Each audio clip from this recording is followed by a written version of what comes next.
All right. Hello, everyone. We are so excited for you all to join us this evening. We're going to get started here in just a minute, but we'll give additional guests just a moment to log in. So again, we'll give it just 1 minute. We apologize for being a couple minutes behind here, but we'll get started here in just a moment.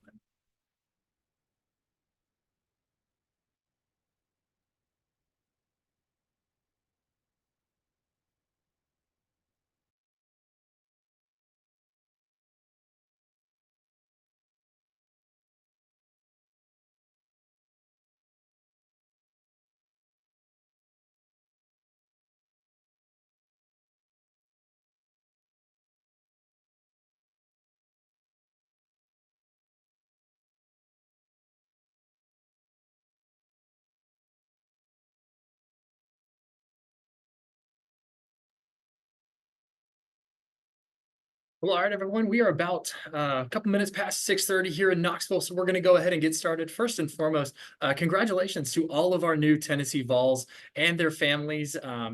We cannot wait to welcome you all to campus in just a couple short days, and we're excited to have this opportunity to answer some of your questions and share some information tonight. We're going to try to get as many questions as we possibly can over the course of this webinar. My name is Patrick Riley. I serve in the first year experience office here at the University of Tennessee, Knoxville, and I'll also be serving as moderator for tonight's panel. To get us started, I would like to invite our panelists here to go ahead and introduce themselves and the offices that they are representing. I will then throw out the first question for tonight, but families, please ask your questions here this evening. You can answer or you can enter your questions in the Q&A box found at the bottom of your screen, but I ask that you do make sure that your questions are related to the sessions, to this session's topic, and we ask that you don't resubmit your questions. We also ask that you have patience with our panelists as they will answer as many questions as they can during our panel discussion tonight. Additionally, we have some team members behind the scenes that will be working to answer as many questions as they can as well. Their responses can be found under the All tab or the My Questions tab as they are answered. And at the end of the session, we will also share the contact information for each office represented so you can reach out if you have additional questions. So I'm going to stop talking now and turn it over to our panelists to introduce themselves, starting with Ashley Arthur. And if you all would not mind, panelists, if you could also share one thing that you're also looking forward to this semester. So Ashley. Hi, everyone. My name is Ashley Arthur, and I am the marketing manager for Vol Dining. So you can come to me for any tips, tricks, questions, any concerns, anything like that for all things dining on campus. The thing I'm looking forward to the most this semester is we have 3 new concepts. So we have a Mazevo, which is a new Mediterranean concept coming into the student union. We have K-Brew. So that's a local alum-owned location that is coming into Haslam. And then we have a new Union Deli refresh. So new logos, new brands, same great food there. So I'm excited to get those locations up and running and to see our students back on campus. Thank you so much, Ashley. Next, we'll go to Molly. Good evening, everyone. My name is Molly Ham, and I'm a counselor at One Stop Student Services. Our team can assist with questions regarding 4 offices on campus: financial aid, bursar, registrar, and admissions. And what I'm looking forward to for the start of the spring semester is it's always exciting, at the start, at the beginning, but also I'm a huge basketball fan, so I'm excited for this upcoming season and SEC play. Excellent. Thank you, Molly. We'll turn it over to Moira now. Good evening, everyone. My name is Moira Bindner. I am the manager for communications at Parking and Transportation. Sorry that my video is off, but my internet is unstable tonight. And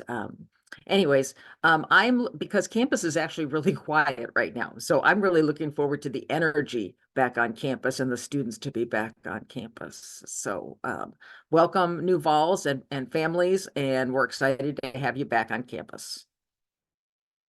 Thanks, Moira. Next, we'll go to Megan. Hi, I'm Megan King. I'm an assistant director in the Academic Success Center, and our focus is academic success for our students. So whether it's meeting one-on-one with an academic coach or helping students make tutoring appointments with one of our peer learning assistants, that's everything that our office does, is just trying to make sure that our students are ready to be successful here at the university. And I particularly do outreach, so I'm really looking forward to getting out on campus and meeting students where they are and just getting them excited about our services and what we do in our office. Thank you, Megan. Last but certainly not least, Diana. Hi, everyone. My name is Diana Folk, and I serve as oh, it just told me my internet's unstable. Can you hear me, Patrick? Okay, sorry. I serve as the Associate Director for the Center for Student Engagement. And tonight I'm representing all of our leadership and engagement departments so I can answer questions around student organizations, student involvement, student programming, as well as sorority and fraternity life, our Jones Center for Leadership and Service, and the Student Union. And I am most excited with every spring. I'm most excited about our biggest event of the year, Volapalooza, which is our final big concert event at the end of spring. And we are in final talks, nailing down the artists for this year. So I'm getting pretty excited about that. And it also means we've survived spring and we're on the downslope. So all the fun has been had. Well, thank you all. As you can see, our panelists tonight represent some wonderful departments and offices on campus, and I'm sure you all are eager to have your questions answered.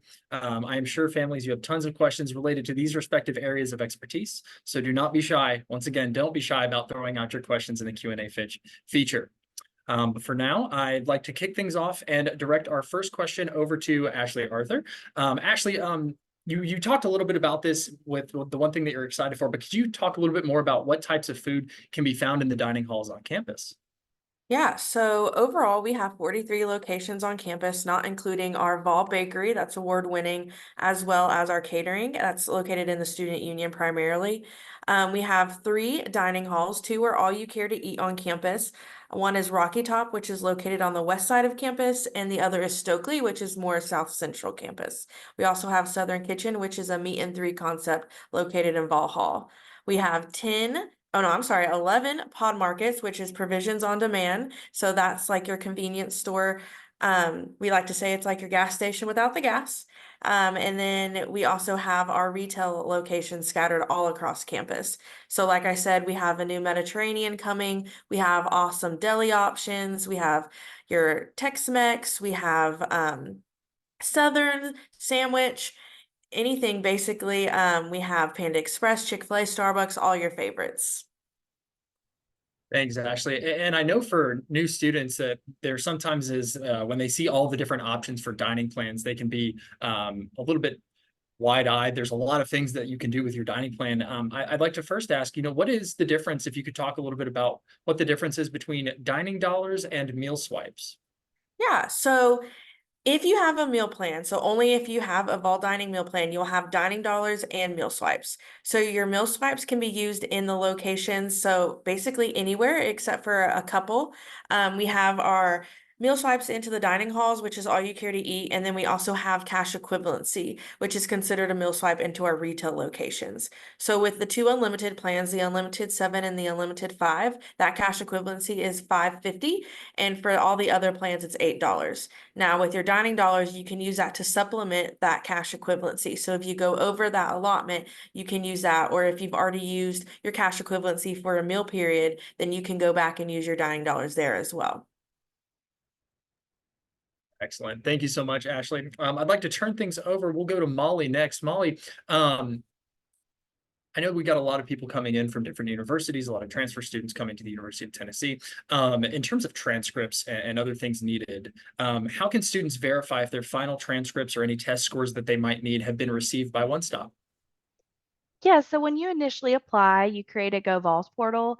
That portal is needed for all of like the admission process. So there's a checklist on your homepage that will have all of your test scores, your transcripts, and anything else that might be needed. So that list will have a green check if you're good or a red X if not. Typically, if you send electronically, that is the quickest way. And then you should be able to see it uploaded there in your portal on the homepage. And as we have many parents and families in the call here tonight, is there any way that parents and family members have access to student account information? Yeah, and we definitely encourage it. If the student plans on having their parent call to ask any account specific questions, then we definitely recommend them adding their parent or guardian or whoever they would like as an authorized user. You can add an authorized user in your MyUTK under the homepage under academic support. If you have any questions about it or you have any issues of adding them, then you could definitely send One Stop an email. We can give you step-by-step instructions. But this would allow the parent or guardian to have their own portal to log in to see statements, make payments, and kind of view everything within the financials so that they can go in and do everything without having to go through the student. Thanks. And kind of as a follow-up, do you know if there's a deadline for enrolling in the deferred payment plan for tuition? So at this time, there's not a specific deadline. So payment due date for spring is tomorrow, January 12th. And so we encourage students to definitely enroll in the payment plan and pay that 50% by tomorrow so that they can make sure that their classes, will not be canceled and they'll be ready to go for the spring semester. Thanks, Molly. Shifting gears a little bit, Diana, how can students find, especially because being active on campus, we know leads to student success in college and university settings. How can students find all of the active clubs and organizations on campus for students to get involved in? Yes. So, as Patrick said, there's any interest you have, there is somewhere you can get plugged in on campus, whether it be in an official student group or not. And your best place to start is VolLink. It's vollink.utk.edu. Or you can also go to the Center for Student Engagement website. It's just go.utk.edu. And VolLink, it serves as, we used to call it the Facebook of student organizations, but that is so outdated now, but we can't quite call it the TikTok, but it's our database to where you can go in, you can read a list A to Z of every organization that we have that's registered, or you can also search by keyword. So if there's something in particular, whether it be an academic club or a hobby or a specific kind of interest, you can search by those keywords, and any groups that have chosen that keyword to identify with their organization will pop up, and you can find contact information, Instagram information, anything you would need to then contact the group from there. And what if students are interested in maybe finding lists of events and activities, maybe not for an organization, but for different offices or things along those lines that are happening, maybe even student organizations happening on campus? Is there a place that they can go to kind of find all of those? Yes. So right now there is not one place. There is many places. VolLink also right now is serving as an event platform. So you can search by event, you can search by keyword there as well. Calendar.utk.edu. All offices are putting all events on there as well.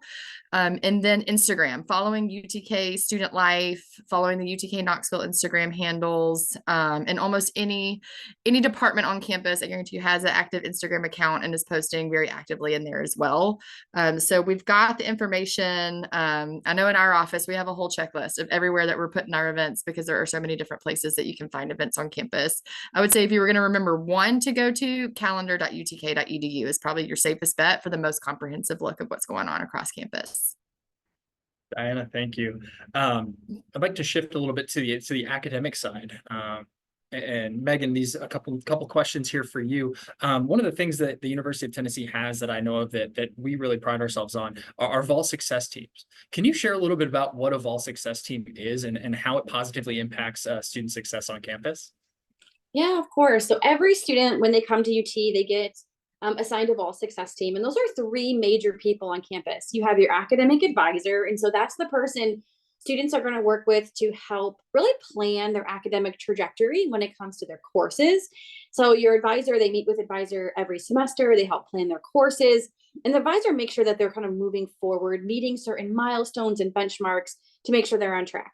You also get your academic coach, which is in the Academic Success Center. So your coach works a little bit differently. So rather than picking your classes each semester, your coach is going to make sure that you are equipped to do well in your classes. So your academic coach is assigned to you by your academic college. So for example, if your student is an engineering student, their academic coach will be within the College of Engineering. And so they're going to know the pulse of the semester. They're going to know when tests are happening. They're going to know those different milestones.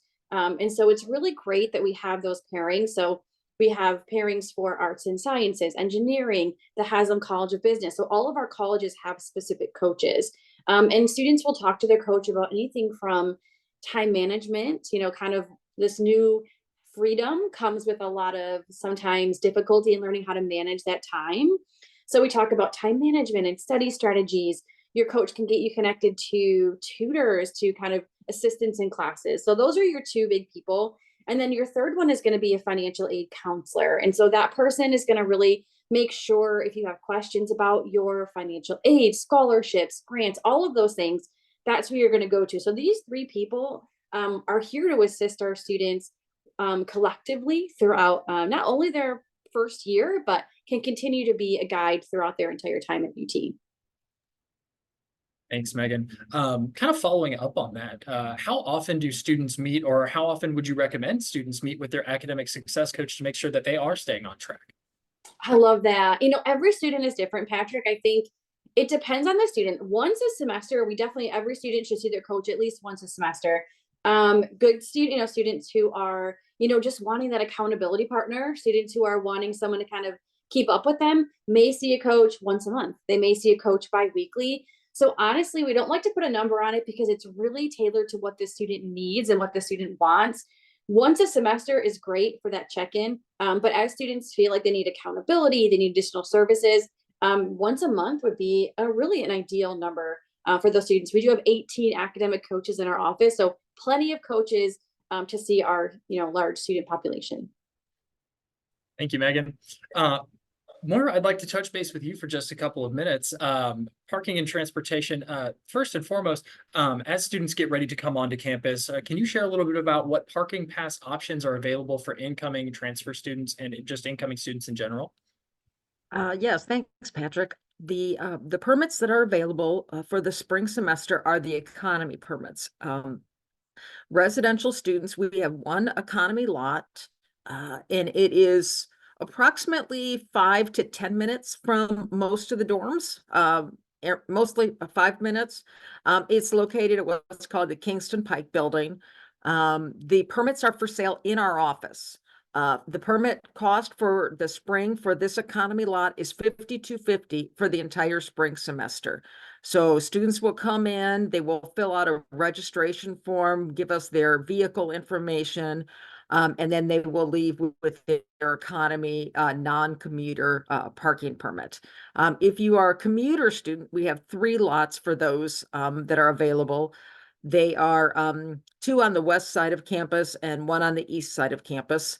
3 out of 4 lots are serviced by transit during the day and the T-Link or transit at night. So we do have bus or shuttles that will take you from these lots to campus.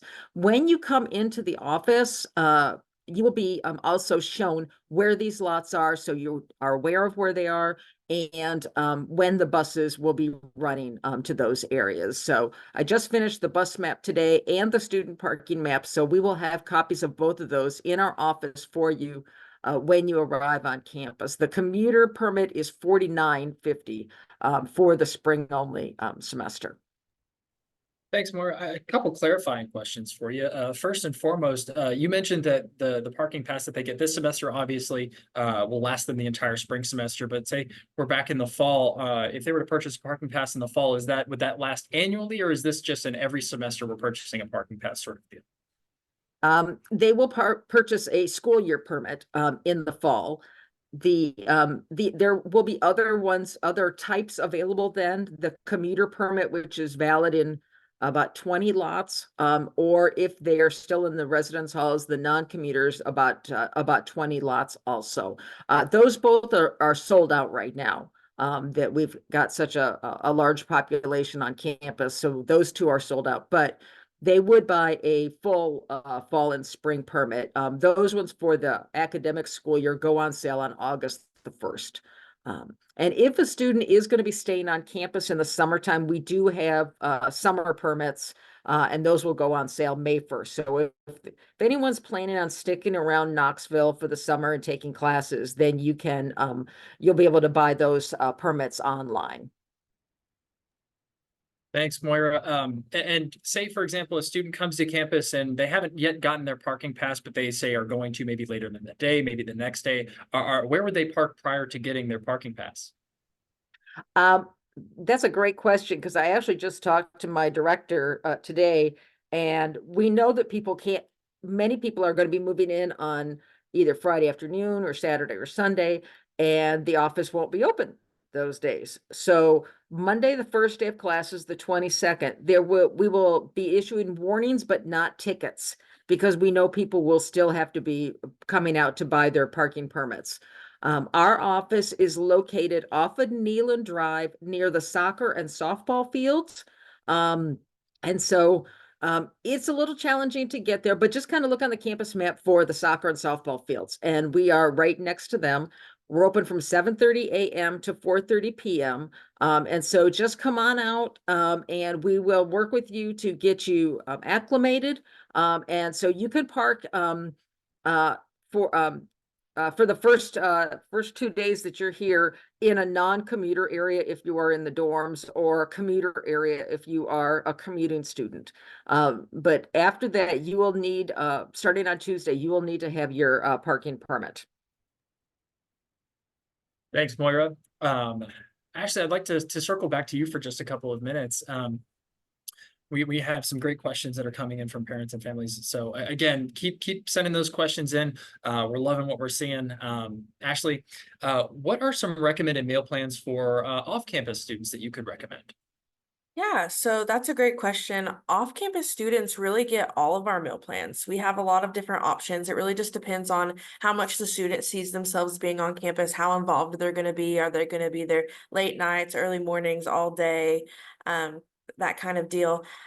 A lot of times our block plans are the most popular. We do have dining dollar plans, which is just dollar for dollar in our locations. But those block plans, we have 100, 75, 50, and 30 are very popular and easy to use, very adaptable. And you can use those 2 times a day, 1 times a day, 3 times a day, however you choose per semester. And that also comes with dining dollars and that $8 cash equivalency. So you can use those meal swipes as cash equivalency in retail or as a meal swipe into our dining halls. Could you talk a little bit more about what those each individual number of those different meal plans means, like what they're getting for each one? Yeah, so I can just kind of go over a brief overview of all of them. So we have the unlimited 7 and the unlimited 5. So that's all you care to eat all day, every day. So that 7, that's going to be Monday through Sunday, whereas the 5 is going to be more Monday through Friday with extra dining dollars to compensate on the weekends. Then we have a weekly 7, so you can have 7 meals per week with dining dollars that are included in that. We have those block plans I referred to, so you're going to get a block of meals per semester and dining dollars. And then we have dining dollar plans, which are strictly dining dollars that are dollar for dollar that you can use at any of our locations.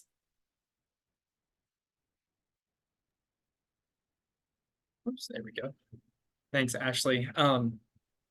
And maybe, so we've got lots of students, and you've talked about a ton of really phenomenal options. I know that I always enjoy when I go to the dining hall, all the options, but would you happen to know if there are any accommodations for students with any specific dietary needs?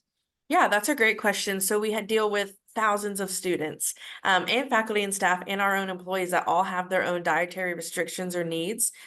So we do have a registered dietitian on campus, and she can help you go through what you can and can't eat. Maybe even if you don't even have a dietary restriction, she can help you if you want to lose weight, maintain weight, gain weight, if you have diabetes, if you have different diseases, things of that nature. So that's a great resource. We also have 14 certified chefs on campus that can be there for you as well. We also have something called a True Balance Station, which is located in Rocky Top, which is our newer dining hall on the west side of campus, primarily near a lot of the freshman residence halls. And that station has its own self-contained kitchen, serveware, and all the recipes do not include the top 9 allergens. So that's going to be your peanuts, tree nuts, fish, shellfish, dairy, eggs, sesame, and soy. So if you're allergic to any or all of those things, that's a safe space for you. And then both of our dining halls, the All You Care to Eat, Stokely and Rocky Top, are nut-free except for coconut. So you don't have to worry about any peanuts or tree nuts in there, but we still do have coconut. Awesome, Ashley. Like I said, I know that I'm super excited to go back to Rocky Top Dining here in just a short couple of weeks. Molly, I'd like to turn things back over to you for just a couple of minutes. We've got some questions coming in here around financial aid, some bill questions. So I'll start with what what can students expect, or excuse me, when can students expect to see their finalized bill on their payment portal? Yeah, so once a student enrolls in courses, a bill should generate very shortly after that. It's usually right in that moment. And so you should be able to see the bill at that time. Sometimes we do see where an inclusive access book or a course fee is added a little bit later. That can depend on, when your student adds the courses or the timeline of all books. So sometimes that can be added later, but typically for a book fee, it's not hundreds of dollars, but usually your fee would be right after you enroll. And kind of as a follow-up to that, does financial aid applied to their accounts kind of work the same way? And if it isn't applied by the payment deadline, do you have any advice on what families should kind of do or look into when that happens? Yeah, so there could be a couple things for that. So typically with financial aid, let's say you're a student enrolled in courses today full time, so that's 12 plus. And so the financial aid will not generate automatically. Typically that takes overnight for the system to recognize that this student's now meeting this requirement. So usually within the next day, you would see that applied. If not, I would definitely advise you or your student to give One Stop a call so we can take a look. But you'd want to make sure, your student will want to make sure that the courses they're enrolled in meet their course program of study. That means that the classes they're taking are meeting the degree they're trying to earn. Because for federal or state aid, that is a requirement. And so let's say that your student is in 12 hours, but 9 of those meet the CPAWS and 3 of them don't, then they wouldn't get their full aid. It would likely prorate. So it's important that, the classes are meeting the degree requirements. Thanks, Molly. One more quick question regarding tuition protection. Can you talk a little bit about how tuition protection works and kind of what that looks like? Yeah, so the tuition protection is actually through a third party grad guard.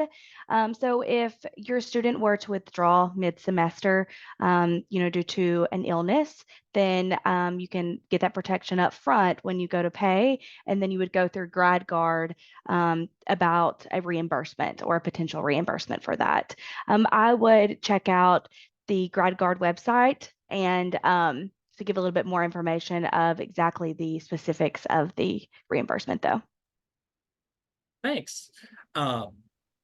Megan, we'll jump over to you. I've got a couple of questions that some family members have submitted. First and foremost, going back to our conversation around our academic success teams, when do students get contact information, or how can students find their contact information for their academic success team?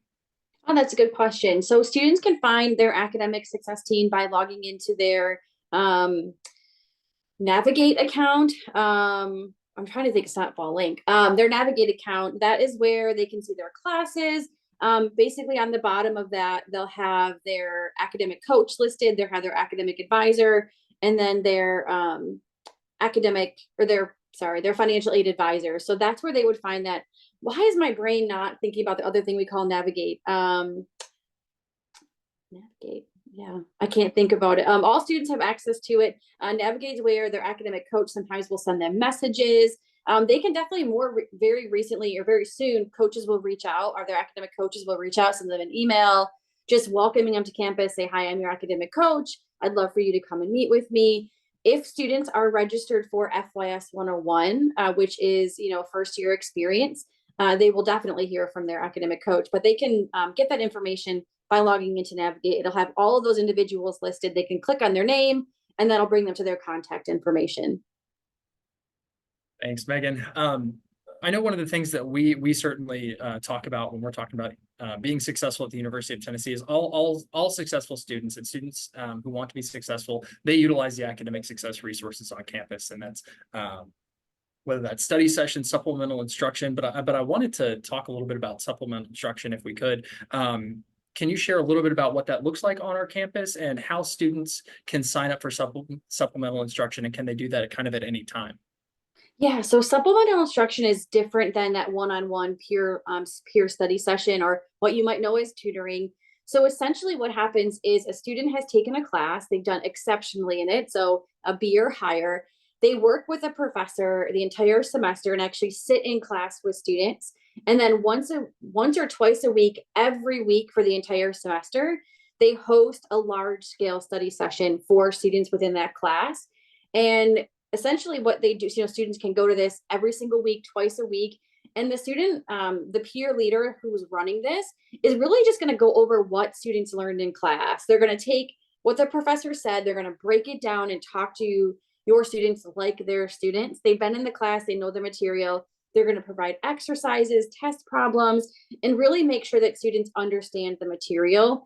It's one of the best resources. We have so much data showing that students who go to supplemental instruction have higher grades than those who don't. We have a lot of supplemental instruction leaders, again, are embedded within the courses. So they're in the class with your student, talking to the student while they're in class.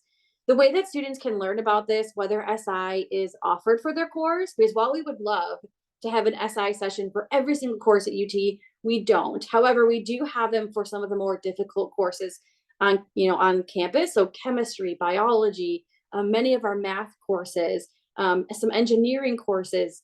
So again, some physics, so Spanish, foreign languages. But you would go to the Vol Study Center website, and you can actually find a link of all of the supplemental instruction sessions that are available. Now, what's really great, what COVID taught us is we actually function really well in a virtual world. So if students aren't able to attend this, our supplemental instruction leaders record their sessions. Sometimes they're uploaded to YouTube, but they're also uploaded to Canvas. So if your student, maybe they can go one day, but they can't go the other, they have access to this material at their fingertips. So on the Canvas courses, they're posting their study sessions, they're posting materials. So really, ideally, while yes, we'd love for them to be at every single session, there are resources that if they can't go, they can access the Canvas shell and access that material. But essentially, they would just go online to see when those study sessions are and just show up. There's no need for an appointment. There's no need to register. If you know a session is happening, students can just go to the room and be part of that session. Thanks, Megan. Diana, we'll come back over to you for just a couple of moments. One of the biggest questions that I know that whenever we're doing orientation for transfer students, one of the biggest questions that I often get is how, as an incoming transfer student, how can I get involved? Like, what recommendations do I have? So I'm going to ask that same question to you, Diana. As an incoming transfer student, what is your recommendation as the best way to get involved, meet other students based on your past experience, find your place on campus as a student who might be coming in here, not as a first-year student? Yeah, I was just reading that question and it got my wheels turning. The good news is, even if students who have been on campus, students are always looking for that next spot on campus. I would say, I know as a first year student, I was talking about transferring after my first semester, and it wasn't until the very end of my second semester that I finally felt like I had found a home and a place on campus. So one, really thinking about what your capacity is.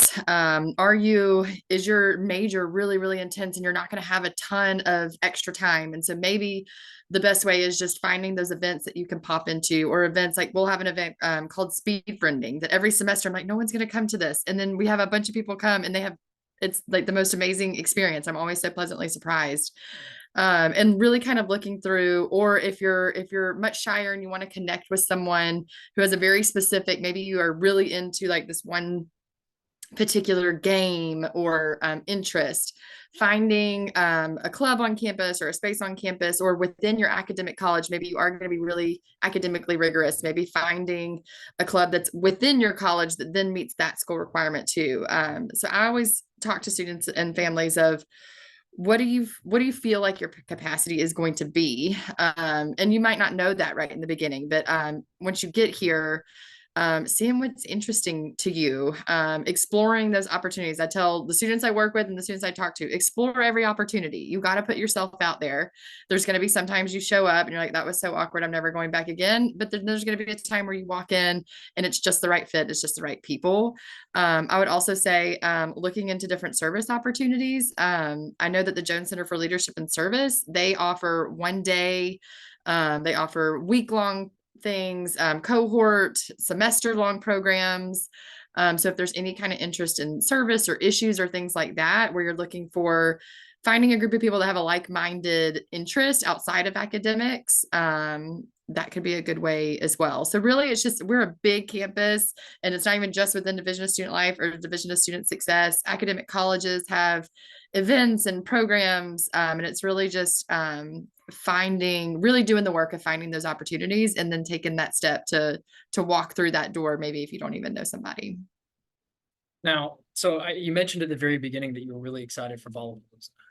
And I know that you and your team do a wonderful job of planning some really, really amazing events, but I know that you have some student help as well. Can you talk a little bit about what that student group is and how they interact with your office if anybody listening might be interested in planning some of these fun events? Yes, that's my favorite topic. Yeah, so as the associate director, I oversee our campus events board, which is our on-campus programming board made up of 3 subcommittees. They're made up of the arts and culture, issues, and entertainment committee. And so they each kind of have their own identity and mission that guides the types of events that they bring on campus. So overall, we have about 80 to 100 students that are in that organization, and they work directly with our office. They're proposing the ideas, they're proposing the comedians, the speakers, the themes of events. Trust me, Gen Z doesn't want my millennial self picking who's coming. Usually if they bring me a speaker and I don't know who they are, I'm like, great, that means they'll be popular with students. So they're really the ones that are driving all of the ideas. Like we're heading into proposal season right now where everyone involved in Campus Events Board will have the opportunity to present an idea for next year that we'll then present to our Vice Chancellor to hopefully then get in our event calendar. And we'll actually be doing recruitment. I think it will go live next week. So if you keep an eye on our Instagram, which is CSE UTK, or just on our website, those applications will be open. It's open application to anyone. You don't have to be interested in event planning and a major. Maybe you just want to hang out with other people that are interested in the arts or just entertainment, or a way of meeting people. It's a very low requirement of applying for that. You apply, you come in, there's like a 4-week onboarding program that we do. And then you're in the committee and you're right there alongside folks who have been in CEB from fall or have been in CEB for 3 years, and jumping in and joining in on the fun of coming up with the ideas, planning the events, executing the events. And then we're just here as staff support along the way, you know, making sure you don't go over budget and we don't break the law, pretty much. As somebody, I can attest, they do a wonderful job. I do love all of the events that they put on. So if you're interested in getting involved in putting on events, creating or adding to our wonderful campus community in that regard, please reach out to their office. 100% do recommend. Molly, I want to jump back to you for just a moment. We have a rather common question here. If a student isn't meeting with their advisor until after payment deadline to register for classes, how does this impact them? Does it impact them? Is there any way to kind of work around this? Can you share a little bit about that? Yeah, this is a great question. I'm glad it was asked. So yes, payment due date is tomorrow, but we do know that there are some students coming in that haven't met with their advisor yet. So if your student registers after tomorrow and after, then the new payment due date is January 30th. So that's a date you'll want to keep in mind to give you a little bit of time to get registered, get your financial aid applied, so that you can have it all ready to go. Thanks, Molly. Doing a little bit of popcorn here. Moira, I'm going to jump over to you. Could you share a little bit about any specific transportation? I know earlier you mentioned the T and the Knoxville trolley. Can you talk a little bit about what their intended use is? And are there any options for folks who may want to go downtown that don't have a vehicle, or other alternative transportation utilization on campus? Yeah, I would be happy to. I'll actually start with the downtown one. We have a trolley. We have the Knoxville Area Transit, CAT, has 2 types of their bus system. One is a paid system, and that would take you like down Kingston Pike to the grocery store. And it's very inexpensive to ride the buses around Knoxville. There is a free route that comes through campus, the CAT trolley. It is the orange line, of course, because we're orange, and that will take you downtown for free. And that's a great way to take advantage of getting downtown. If you have not partaken of Cruz Farms ice cream downtown Knoxville, just an insider's tip. It's a great opportunity. And then on campus, we have a bus system that gets you around campus during the day and at night. It's called the T buses. They're very subtle, just like the University of Tennessee. They're big and orange with smoking on them. You can't miss them. You don't have to show an ID or anything. You just get on the bus. So we've got 4 routes in the daytime. We've got the Neyland Express, which serves Ag Campus and Sorority Village, and then brings you into the center of campus. We have the Fort route, which goes through the Fort neighborhood, and I'll talk about that in a second.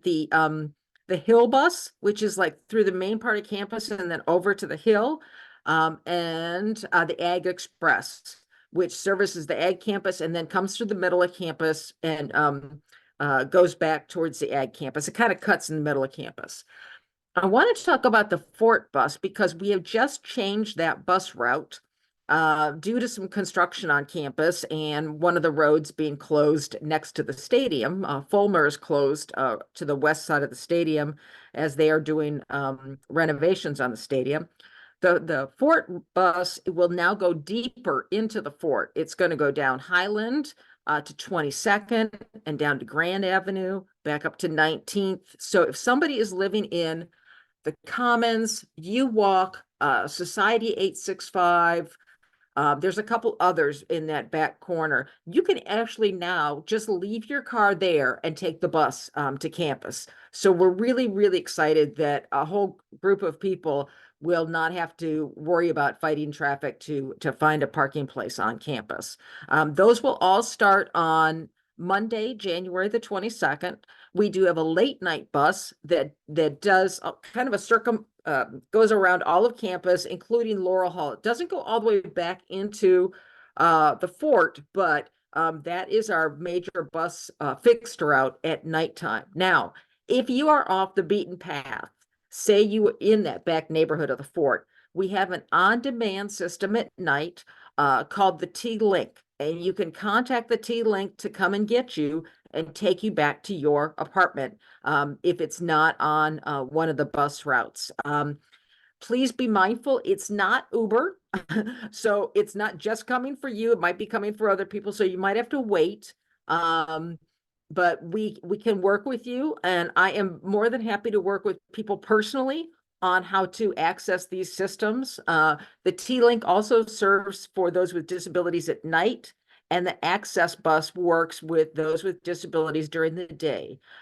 If your student does have accessibility and mobility needs, they work with Student Disability Services, and then they will get them signed up for the Access bus. That also is on demand during the day, but again, we ask that you give us a little bit of notice because again, we're not quite Uber, but we can provide you with that information.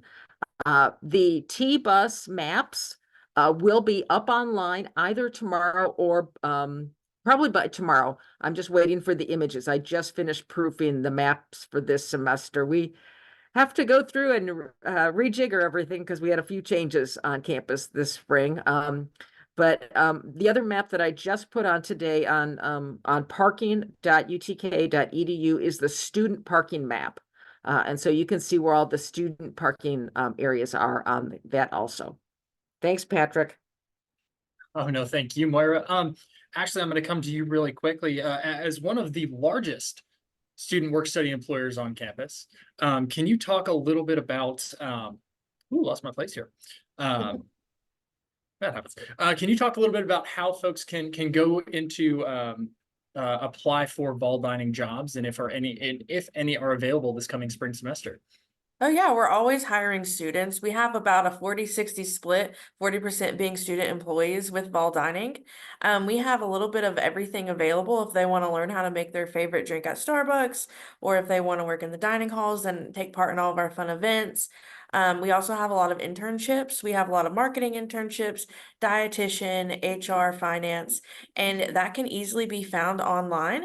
So you can go to Aramark, that's ARAMARK.com, and then you can go under careers, or if the student just wants to walk on over to our office, we're located in the Presidential Court building, and we have HR sitting out in the lobby all day, every day to help all of our employees or future or prospective employees, and they're out there and ready to interview you. And we have, like I said, 43 locations, and we are flexible, work with your schedule, and it's a really fun environment as well. Now, I know that work study is often a hot topic, and Molly, I want to transfer over to you kind of on a similar note. If work study is offered in a financial aid package, how can students find out what work study opportunities are available? And also, if a student does apply for work study, and it's not necessarily offered in financial aid packaging, how does that work, and is that even allowed? Okay, so with federal work study, if they are offered that, then they definitely will get some correspondence from the work study team regarding employment opportunities and things like that. As far as how the work study works, sometimes it's a bit confusing because students think that the work study comes off of their statement, but actually you will be paid through payroll. And so you will get those funds directly to your bank account versus it coming off of your account on your student account. So with work study, any questions that you have about that, you can always send One Stop an email, and then we can get you in touch with the work study coordinator. They also have a location now set up in Hodges Library with us, so that if you're on campus and you want to stop by, then you can come by in person and also speak with them. Thanks, Molly. Megan, similar question over to you. Say I'm a student who really, really loves a course on campus. You mentioned that students are often involved in the supplemental instruction and one-on-one coaching sessions. Can you talk a little bit about how students might get involved in working for the Academic Success Center and being a part of those opportunities from the I guess from the teacher peer mentor side of things? Yeah, we do have a few different opportunities for employment in our office. We actually have work studies. So we do have front desk workers who work in our main space in Perkins Hall, but we also have front desk workers who work in the Vol Study Center, which is located in Strong Hall and in Hodges. So that's one opportunity. But if a student is interested in for say, maybe they really love chemistry and they've done really well, and they're even thinking maybe I want to be a teacher, we actually have a lot of employment for students to be what we call peer learning assistants. You may call them tutors, but those are the students who are going to be one-on-one working with students, but maybe also be supplemental instruction leaders. So two different roles there, in fact. So students essentially will apply every semester if we're looking for PLAs for different courses. We'll post flyers around campus. We will post it in Handshake, which is through the Center for Career Development. We'll send out emails. We'll talk to instructors, say, hey, can you please promote this in your classes? And students will essentially, if they're interested, apply. We do have a criteria depending on the course that a student does have to earn a B or higher in certain courses. If it's a course like chemistry or maybe Math 119 that are a little bit more challenging, we may actually have an A is what the student may need to have had in that course. But essentially, in order for a student to be eligible for one of our PLA positions, they had to have taken the course here at the University of Tennessee, and I earned, again, like either an A or a B in the course. Thanks, Megan. Diana, one quick question. Just if we're talking traditions, again, you mentioned Volapalooza, you talked about a lot of the great events. In terms of just University of Tennessee traditions, what traditions should students look forward to participating in this semester or even looking forward to in the fall? Yes. So I joke in our office that you do it once and it's now a tradition at the University of Tennessee. I've only been here for a couple of years and I already feel like I'm well versed in all of the traditions. So we also do within our office, we have a traditions-based student organization. They're called All Campus Events, and they host some of the oldest events on campus. They're really, really integral in our homecoming week that we just had. Seems like yesterday, but now it was already a few months ago. So a lot of the traditions-based events do happen in the fall, but in the spring, you'll find events like Lollapalooza or events that happen throughout. We have our 3rd or 4th annual Pride Prom coming up. And so literally traditions are happening all over, everywhere. And when you're getting plugged in on campus, you won't be able to miss them.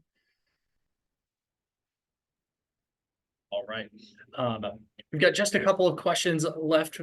So if you, parents and families, if you have questions remaining, if there's still something that you're potentially curious about hearing from one of our panelists, please do not forget, you can drop those in the Q&A.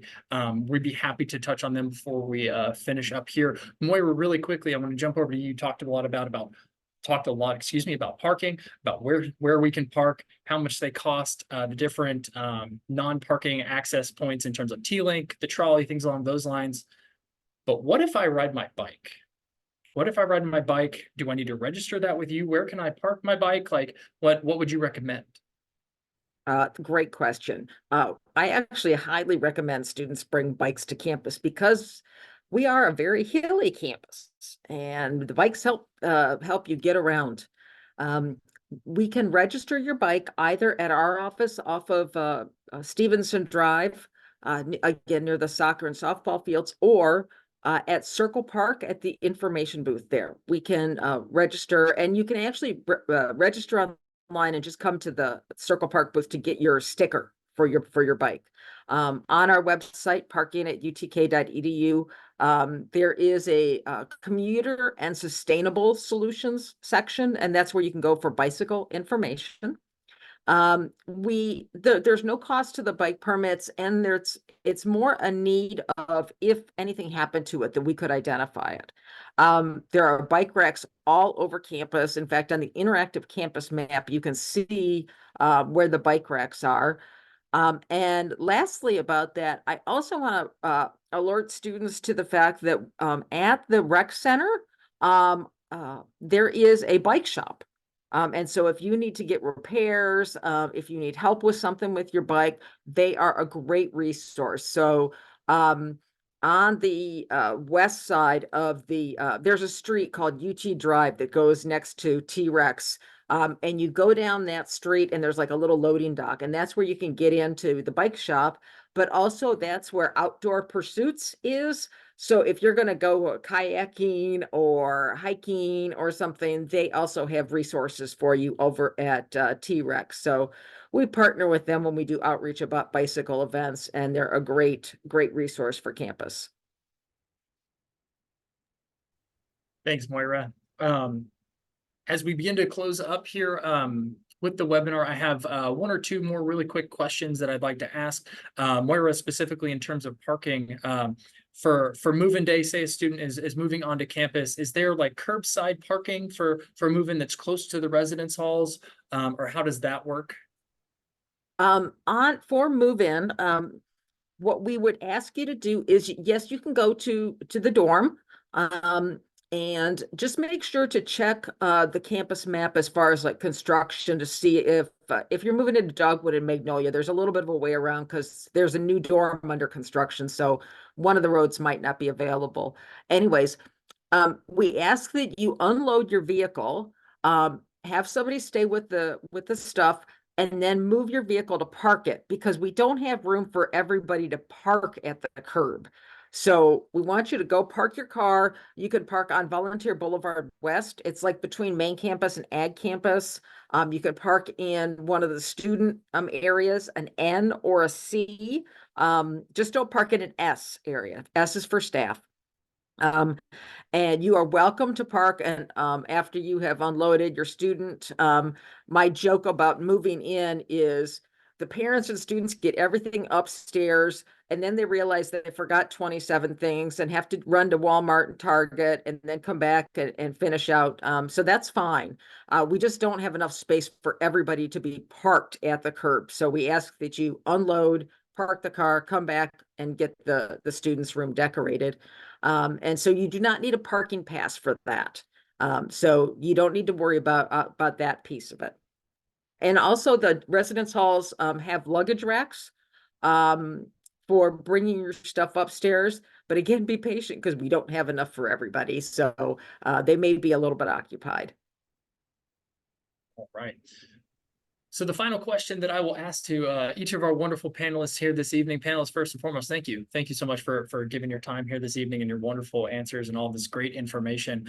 My final question to you all, and I will prompt you, each of you individually, is if you had one piece of advice to give to either all of our new incoming Vols or their families, what would that one piece of advice be? And also, what is the best way to contact your office if parents and families have any additional questions that may not have been answered here in this webinar this evening?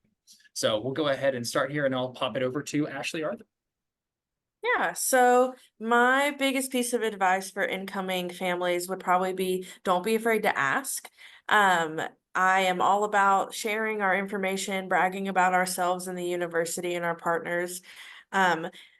I oftentimes get calls from family members and supporters that are states away when their student is in the residence hall right beside my office. So I really encourage the students to not be shy, ask questions, and that goes for any of us, your advisors, your professors, everybody. The best way to reach us is definitely our email or our phone number that Lindsay has put on the screen for you. We have a wonderful admin as well as our marketing team that takes care and assists all of the calls and emails that come in there. And if you just aren't getting an answer there, always just DM our social media. We're Vol Dining and we are on Facebook, Instagram, and TikTok. And we always have myself and my marketing coordinator that are on those as well. So you can always DM us for a quick question. Thanks, Ashley.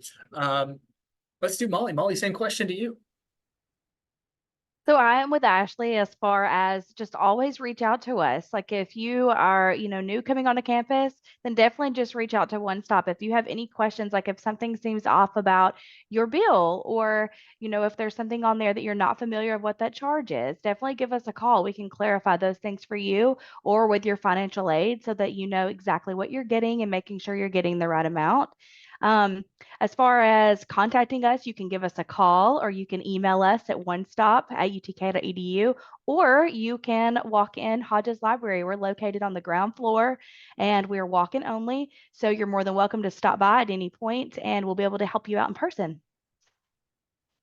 Thank you, Molly. Moira. One of the things that challenges students is finding a place to park. And sometimes mistakes happen and students get citations. Well, we have a program called Donations for Citations, where if you get a parking ticket, you can have the first one waived by donating 5 cans of food. And those go to actually Smokey's Pantry and the Big Orange Pantry to actually support our students on campus. So, and again, like everybody else said, please reach out. And if you make a mistake and you get a citation, call me and I will work with you on where you can park legally. I am happy to work with you. I don't need students being upset all semester long. You've already got enough on your plate. Don't worry about this. We can help you get where you need to go. So welcome, Vols, and thanks for letting me be a part of this tonight. Thank you, Moira. We'll bounce it over to Megan. Yeah, well, one thing I just want to say thank you to your families and guardians and parents for entrusting your students with us. And we're so excited to have them, come to UT and be part of their experience. And just like everyone has said, just calling us. I know as parents, people might say, well, your kids are in college, let them be free. No, I mean, if you have questions, we still want to hear from you as parents. It's still good to be involved in your child's education and to get clarification on things. If your college experience was probably very different from what your students are experiencing. So ask questions, use resources. You can go to our website and learn about the services so that you're informed as well with what's available for your students. But as always, definitely go to our website, give us a call. We're happy to talk to you, to talk to your student, and really walk through anything that your student might be worried about. But really big thing is just, thank you for preparing them to be here and entrusting us with the next step in their careers. Diana, bring us home. No pressure. So my advice that I give every time I give any kind of spiel like this to students, to those that are supporting them, is just take advantage of everything that's going on campus. There are highly dedicated and passionate people everywhere you walk on this campus. It's one thing that attracted me to the campus when I interviewed here is the pure pride and joy that people exude that work here. And everything that comes out of our office, the Division of Student Life, a lot of the student success, someone somewhere is paying for these things. So when your student is walking past the plaza and they see an event going on, chances are they can pop in and grab a craft or grab a piece of food or pet a dog. And it's all free to them through their student fees. So I always tell students and parents, do as I say, not as I did, because my one biggest regret from my college experience is that I had no idea any of this was going on. My best friend even asked me, this kind of stuff wasn't happening when we were in school, right? And I just laughed. I was like, yeah, it was. And we missed all of it. So get plugged in, look at the calendar, follow different accounts on Instagram. And that includes parent support people, friends.